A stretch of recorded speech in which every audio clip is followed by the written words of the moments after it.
Dito sa video na ito, ituturo ko kung paano ka magiging from average guy to dangerous guy in 30 days. So when I say dangerous, ang ibig ko sabihin kung gusto mo mag-improve physically, mentally, financially, or sa career mo, magiging angat ka sa more than 90% ng mga lalaki. Ang number one is kill your comfort cravings. So ang being comfortable, yun yung enemy mo, yun ang kaaway mo. Bilang lalaki, hindi mo dapat hinahanap na maging komportable. Tayo mga lalaki mula pa nung umpisa, yung mga warriors, yun yung mga nagtatrabaho, yun yung mga naghihirap, yung mga babae lang ang nasa bahay komportable. Tayo mga lalaki dapat maging komportable, being uncomfortable. Kung ano yung dapat natin gawin, kahit mahirap yung dapat ang ginagawa natin, maging komportable tayo dun. Kasi yun ang trabaho natin bilang mga lalaki. Kung lagi mong ini-snooze yung alarm mo sa umaga, lagi ka nanonood ng mga series, kung anong pinapanood mo na walang kwenta, hindi mo mapigil yung sarili mong kumain ng junk food, or kung ina-avoid mo yung mga mahihirap na mga dapat mong gawin, tinitrain mo yung sarili mo na maging weak. So in 30 days, dapat wala kang junk food, wala kang porn, hindi ka nanonood ng porn, kasi pag nanonood ka ng porn, nag-masturbate ka, nakuha mo na yung gusto mo, wala ka ng motivation na i-improve yung sarili mo para makahanap ka ng babae na gusto mo. So pag nanood ka ng porn, nag-masturbate ka, nakuha mo na yung gusto mo, tapos na wala ka ng energy. So mahina ka na. So dapat i-avoid mo yung porn. Dapat kapag nag-alarm ka, pag tumunog yung alarm mo, bumangon ka na kaagad. Huwag mo nang antayin na kontrahin ka pa ng isip mo, ng sarili mo na antok pa ako or pagod pa ako, gusto ko pang matulog. Nag-alarm ka, bumangon ka na kagad. So kung sanay ka maligo ng mainit na tubig o maligamgam na tubig, ang gawin mo ngayon, maligo ka ng malamig na tubig para magising ka. Tsaka yung cold shower, ang ginagawa din sa katawan natin, nagre-release ang katawan natin ng happy hormone. So kapag naligo ka ng malamig sa umaga, feeling mo masaya ka, feeling mo motivated ka na harapin yung umaga mo. So huwag ka nang maligo ng maligamgam na tubig, maligo ka ng malamig na tubig, gumising ka ng maaga, and gawin mo kung ano man yung pinakamahirap na kailangan mong gawin mo na agad sa umaga. So ang mangyayari, magre-rebel din katawan mo, magre-reklamo yung utak mo. Ito yung fight na naghihiwalay sa'yo from being a boy to a man. So ito yung isipin mo, tandaan mo to, kung hindi mo kaya mag-suffer voluntarily, ibig sabihin, oo, magsasuffer ka dahil gusto mong gumising na maaga, magsasuffer ka dahil maliligo ka ng malamig, magsasuffer ka dahil hindi ka nanood ng porn, magsasuffer ka dahil hindi ka kumakain ng mga junk food. Pwede kang kumain at least once a week. Meron kang cheat day once a week. Ito ang isipin mo. If you can't suffer voluntarily, life will make you suffer involuntarily. Meaning, hindi ka gumising na maaga, natulog ka pa rin, hindi mo in-improve yung sarili mo, hindi ka nag-improve. So wala kang choice ngayon, yung choices mo limited. So yung mga trabaho, yung opportunity makukuha mo very limited. So kung kailangan mo na magtrabaho kasi kailangan mong kumain, kahit ano lang papasukan mong trabaho, di ba? Wala ka ng choice. So kung hindi mo gusto yung trabaho mo, wala kang choice. Magsasuffer ka involuntarily. Hindi mo gusto, nagsasuffer ka na hindi mo gusto. Pero kung magsuffer ka voluntarily, meaning gumising ka ng maaga, in-improve mo yung sarili mo, nagtiyaga ka, nag-ipong ka, hindi ka kumain ng junk food, naging physically healthy ka. So nagsasuffer ka voluntarily, yes, pero physically fit ka, diba? Wala ka sa ospital, diba? Wala kang sakit, wala ka sa ospital. Financially, meron kang ipon. So, may choice ka ngayon kung anong gusto mong gawin sa buhay mo, diba? Hindi yung, kailangan ko gumising ng maaga kasi papasok ko sa trabaho na hindi ko gusto, sa boss na hindi ko gusto, sa mga kasama ko na hindi ko gusto. So, anong gusto mo ngayon? Mag-suffer ka voluntarily by being disiplinado ka, or magsasuffer ka involuntarily dahil wala kang disiplina. So, mamimili ka dun sa dalawa. So, anong gusto mo? Hanggat maaga, isipin mo kung anong gusto mo sa buhay, anong gusto mong gawin mo sa buhay, and then stick to it. Improve mo yung sarili mo na maging magaling ka doon sa bagay na yan. So alam mo yung adventure natin sa buhay bilang mga lalaki, mahanap natin yan sa responsibilidad natin bilang lalaki. So yun ang unang step. Ang pangalawang step is gumawa ka ng morning ritual mo. So yung first hour ng pagkagising mo is very important. So walang phone, walang noise, walang scrolling ng Facebook or YouTube o kung ano man na walang kwenta. Instead, ito ang gawin mo. Mag-stretch ka, mag-exercise ka, mag-workout ka, o maglakad ka. Kung wala kang pera na pang workout, pang enroll sa gym, pambili ng equipments mo, ang pwede mong gawin is bodyweight workout. Pwede mong gawin yun sa kwarto lang o kung saan man na meron kang space, enough space para mag-exercise, gawin mo yun. So kung gusto mo matuto kung anong bodyweight workout na pwede mong gawin, mag-comment ka lang, is tuturo ko sa'yo kung anong klaseng workout na pwede mong gawin kahit wala kang equipment na hindi mo kailangan mag-enroll sa gym. So there's no excuse para sabihin mo na hindi ka makapag-workout kasi wala akong perang pang-enroll sa gym, wala akong pambili ng equipment.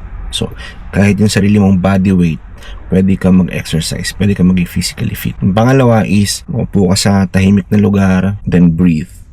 I-appreciate mo yung bagong gift sa'yo na gising ka pa ngayong araw na to, binigyan ka ng panibagong araw. So kasi maraming tao na nakakalimutan nila kung ano yung nakakalimutan natin minsan kung ano yung binibigay sa atin na meron tayo ngayon na pag nawala sa atin doon natin ma-appreciate na meron pala ako nito, free pala akong gawin ko anong gusto ko. Hindi natin siya na-appreciate kasi normal natin siya ginagawa araw-araw. Let's say na-aksidente ka, naputulan ka ng paa, doon mo lang ma-appreciate na magpapasalamat pala ako kasi kompleto pa yung katawan ko. Magpapasalamat ako dahil hindi ako baldado. Let's say na-aksidente ka, naging baldado ka. Magpapasalamat ako dahil nakakagalaw ako. So, i-appreciate natin yun. Everyday, upo ka, deep breaths, magkape ka kung gusto mo. Appreciate mo yung bagong araw na ibinigay sa'yo, bagong buhay na ibinigay sa'yo. And then, magsulat ka. Learn how to journal. Mag-journal ka. I-release mo kung ano man yung nasa utak mo, isulat mo kasi therapy din yun eh. Tsaka later on pwede mong balikan kung ano yung mga iniisip mo yung mga panahon na yun. So pwede mo siyang balikan, journal mo siya, yung mga ideas mo pwede mong isulat, pwede mo siyang balikan later on. I-plan mo yung araw mo na para kang sundalo na pupunta ka sa gera. I-detail mo kung ano yung mga dapat mong gawin nitong araw na to. So ganun ka-importante yun. Hindi yung gigising ka, hindi mo alam kung anong mga gagawin mo, go with the flow ka lang. So hindi maganda yun kasi wala kang direksyon. So dapat meron kang plano sa bawat araw. Everyday dapat meron kang plano, and then sundin mo yung plano na ginawa mo. Pwede meron konting adjustment, pero at least alam mo na meron kang path, meron kang goal, meron kang sinusundan na blueprint. And also, eto natutunan ko to, may isang high-ranking general na nagsabi nito, famous to sa YouTube, make your bed. So pagkagising mo, gawin mo na kagad yung kama mo, linisin mo na yung kama mo, ayusin mo na yung kama mo. Ang reason daw kung bakit ganon is para may na-achieve ka na, di ba? Ginawa mo na yung kama mo, inayos mo na yung kama mo, may unang achievement ka na. So na-check mo na siya. So mamomotivate ka ng gawin kung ano man yung mga kailangan mong gawin sa araw na yun. And then kung hindi man maganda yung araw mo, hindi nangyari yung mga gustong mangyari dun sa araw na yun, at least, ang sabi ng general na yun, at least hihiga ka ulit sa kama na yun na maayos yung kama mo. Hindi na maganda yung araw mo, tapos pagod ka kung hindi ka naging successful dun sa araw na yun, tapos dadat mo yung kama mo, papasok ka sa kwarto mo, dadatan mo yung kama mo na magulo pa rin. Kung ano yung iniwan mo nung umaga, ganun pa rin dadatan mo nung gabi na mahihiga ka na. So parang lalong depressing, di ba? Pero kung inayos mo na yung kama mo, pagkagising mo, then ginawa mo na ang kailangan mong gawin ng araw na yun, hindi naging successful, hindi ka masaya, at least pag uwi mo, ihiga ka, magpapahinga ka na, maayos yung kama mo, di ba? So yun ang reason. So make your bed. Pagkagising mo pa lang, ayusin mo na yung kama mo. So first achievement mo na yun. So gawin mo ng habit yun na pagkagising mo, ayusin mo na yung kama mo. So, ang next step is, gawin mo yung calendar mo. Kung wala kang calendar, gumawa ka ng to-do list mo, yung calendar mo. And gawin mo siyang command center mo, yung calendar mo. Kasi ang discipline is not about motivation. Kasi ang motivation, ngayon motivated ka, mamaya hindi na. So, nagfa-fluctuate yan. So, hindi ka consistent ngayon, di ba? So, when you say discipline, meron kang sinusunod na structure. Meron kang sinusunod na blueprint, parang gagawa ka ng bahay. Kaya kapag gumawa ka ng bahay, dapat mayroong plano. Para sinusunod mo yung plano, alam mo kung anong dapat mong gawin, stick to the plan ka, yung budget mo nandun. Kasi kung hindi ka sumunod sa structure mo, doon sa plano mo, sa blueprint mo, pwedeng hindi maayos yung kalalabasan ng bahay mo, di ba? Or mapapag-asos ka ng labas na sa budget mo kasi hindi mo sinunod yung blueprint mo. So, ganoon din sa buhay natin. Gawin mong yung calendar, yun ang blueprint natin sa buhay. So planuhin mo yung araw mo, planuhin mo yung workout mo, planuhin mo kung ano yung kakainin mo, planuhin mo kung ano yung mga dapat mong importanteng gawin para may sinusundan ka, hindi ka napapariwara. Kumbaga, kapag gumawa ka ng calendar, yung calendar natin is contract natin yan para sa future natin. Kasi kung wala kang calendar, wala kang structure, wala kang sinusunod na blueprint, na goal, mapapariwara ka, hindi mo alam kung saan ka pupunta. Kung hindi ka gumagawa ng calendar, umpisa mo gumawa ng calendar ngayon. Kung hindi ka marunong gumawa, may mga YouTube videos, may mga magagaling na nagtuturo kung paano ka gumawa ng calendar, kung paano ka gumawa ng to-do list, kung paano ka mag-journal. So, hindi na excuse ngayon na hindi ako marunong yan. Unlike before, walang internet, walang YouTube. Ngayon, may internet na. Lahat nasa YouTube na. Kung ginagamit mo ng YouTube para manood na kung ano nung walang kwenta, gawin mo ngayon, majority of your time na nanonood ka ng YouTube, gamitin mo yun kung paano ka mag-improve. So kapag hindi mo sinunod yung calendar mo, you're breaking your own words. Ibinibreak mo yung sarili mong goal, sarili mong plano. So kapag sinunod mo yung calendar mo, slowly, nagtitiwala ka sa sarili mo.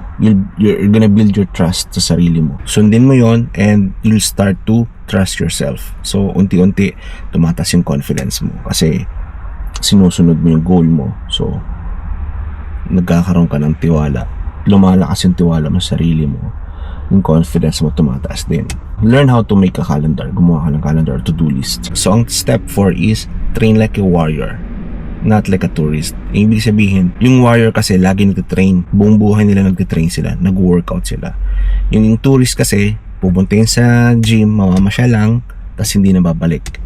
So, wag kang ganun. Gawin mong lifestyle na yung pag-workout. Everyday gawin mo siya. Everyday mag-workout ka. Everyday improve mo yung sarili mo. Para maging physically fit ka. Kasi anong pipiliin mo?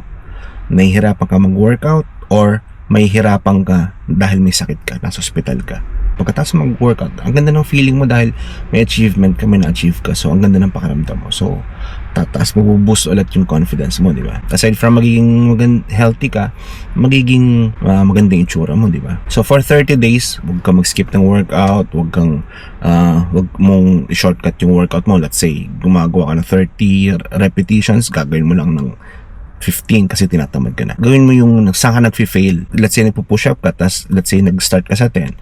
Yung pang 11 mo na, yung pang 11 hindi mo na kaya, then doon ka mag-stop. Pero kung sa tingin mo kaya pang gumawa ng pang 11 o pang 12 ng push up, gawin mo pa hanggang mag-fail ka na yung hindi mo na kayang i-push yung sarili mo pataas.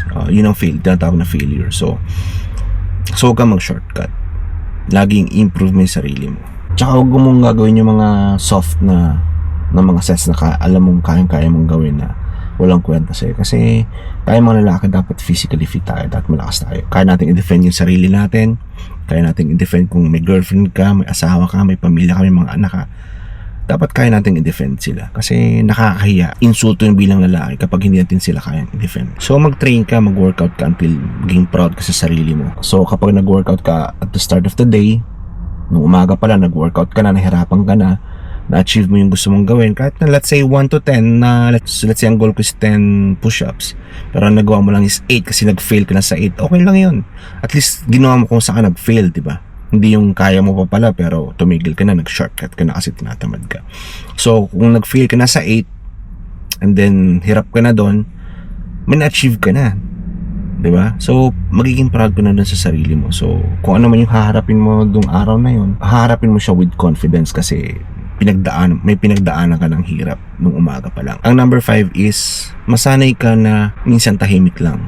Tahimik ka lang, mag-isa ka lang, tahimik ka lang, nag-iisip ka lang.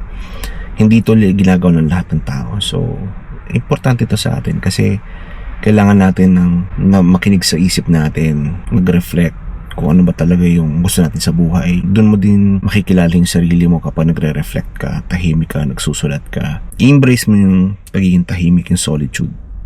Sa umaga, tulog pa yung mga tao, meron kang sariling oras na tahimik ka lang. So, sanayin mong mag-isip, let's say 30 minutes mag-isip ka kung anong gusto mong gawin sa buhay mo, ano yung mga gusto mong tanggalin sa buhay mo.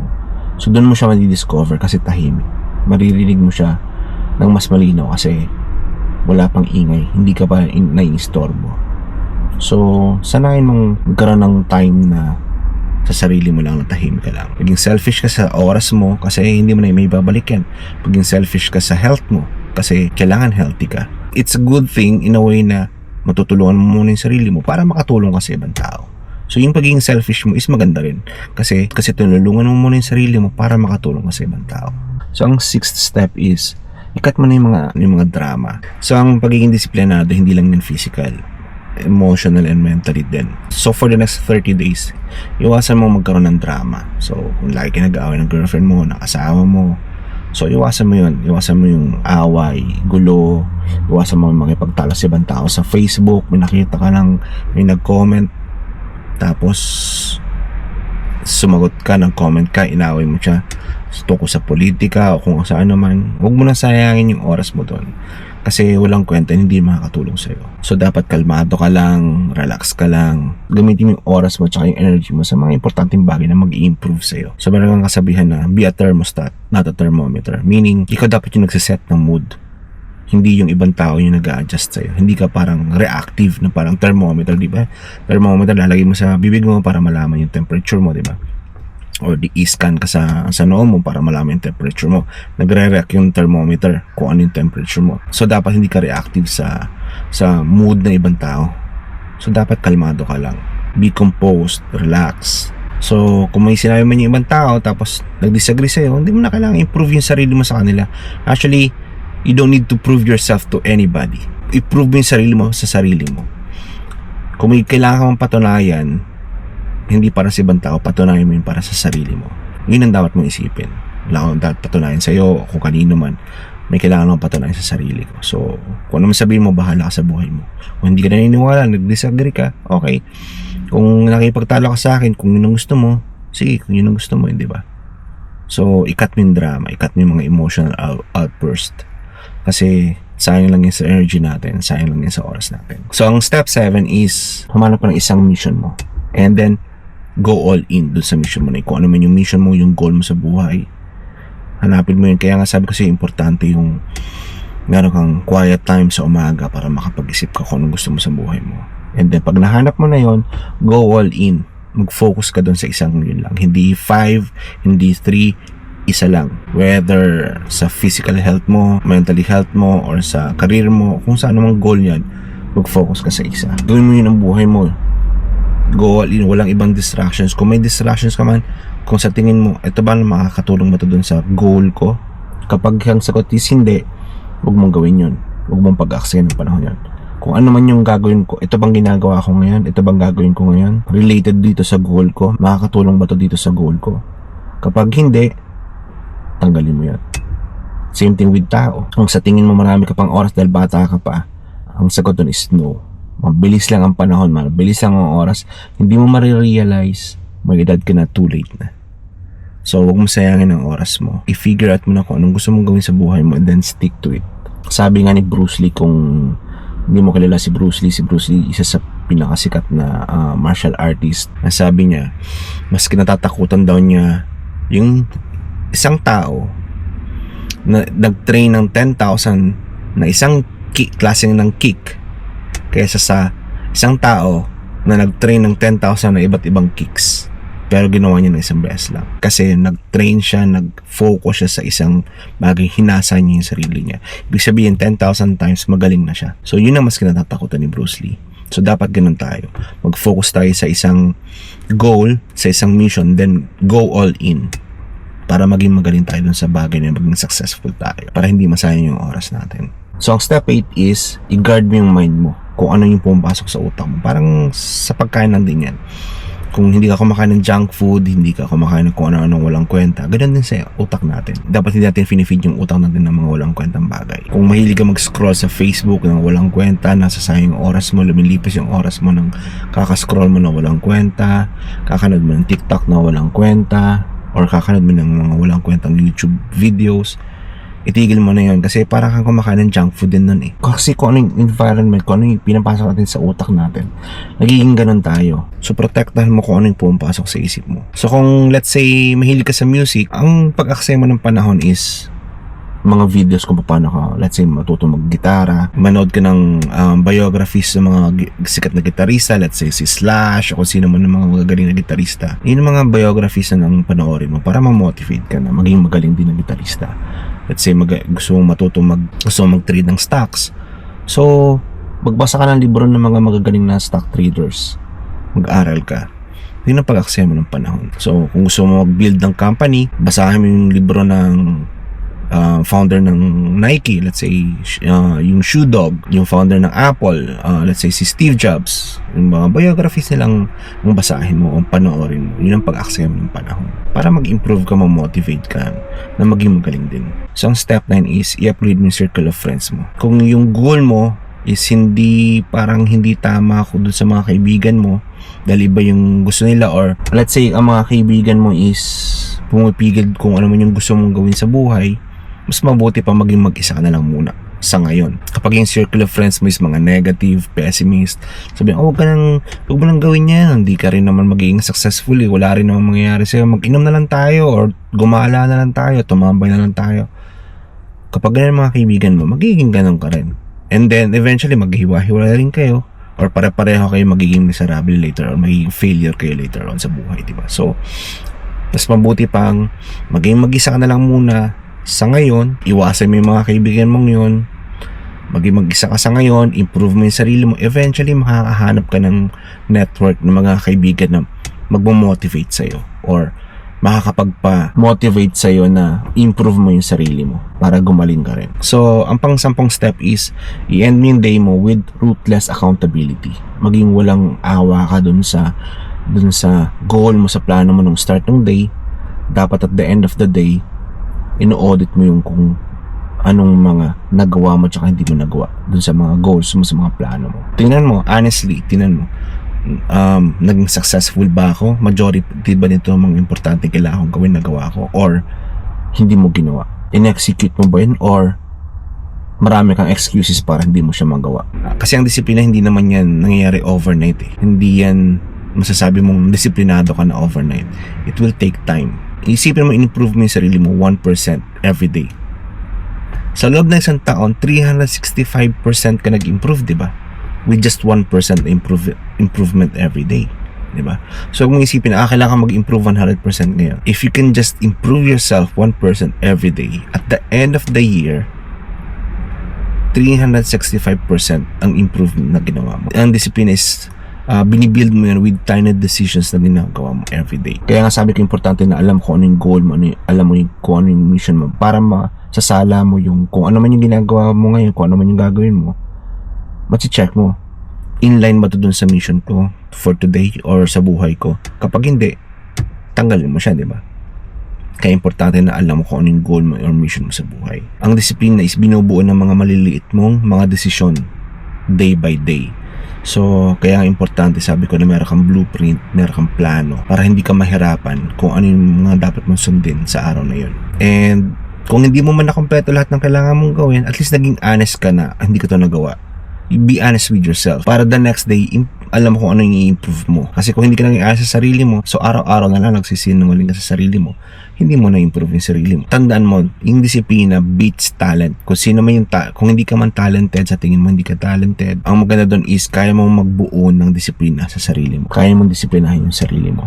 So, talo pa rin ang disiplina yung talent, yung isipin. And kung gagawin mo tong sinabi kong 10 steps na to for 30 days, araw-araw mo tong gagawin, magiging malaki ang improvement ang mangyayari sa'yo. Ma-realize mo within 30 days na parang, wow, ang laki ng improvement na nangyayari sa akin. So, yung improvement mo from average, magiging dangerous ka within 30 days kung naging disiplinado ka sa sarili mo. Kapag sinunod mo yung itong 10 steps na sinasabi ko sa'yo. So, kung nagkakape ka, huwag ka na magkape after 3 p.m. para magandang tulog mo sa gabi. Huwag ka nang kumain 3 hours bago ka matulog. Huwag ka nang uminom ng maraming tubig 2 hours bago matulog. And huwag ka na mag-cellphone 1 hour bago matulog para maganda yung tulog mo, para maganda yung gising mo the next day. So kung sawa ka na sa pagiging average na lalaki, gusto mo na maging dangerous na lalaki, gawin mo itong 10 steps na sinasabi ko for 30 days, tinan mo lang. So mag-start ka na today and makikita mo yung pagbabago mangyayari sa iyo kapag sinunod mo itong 10 steps na sinasabi ko. Mag-comment ka lang kung ano yung mga challenges na pinagdadaanan mo ngayon bilang lalaki. And kung gusto mong matutunan ang mga skills may isang lalaki na dapat mong malaman bago ka mag-18, click mo yung video na link na ilalagay ko sa description. Panoorin mo yung video na yun. So, stay disciplined, stay dangerous.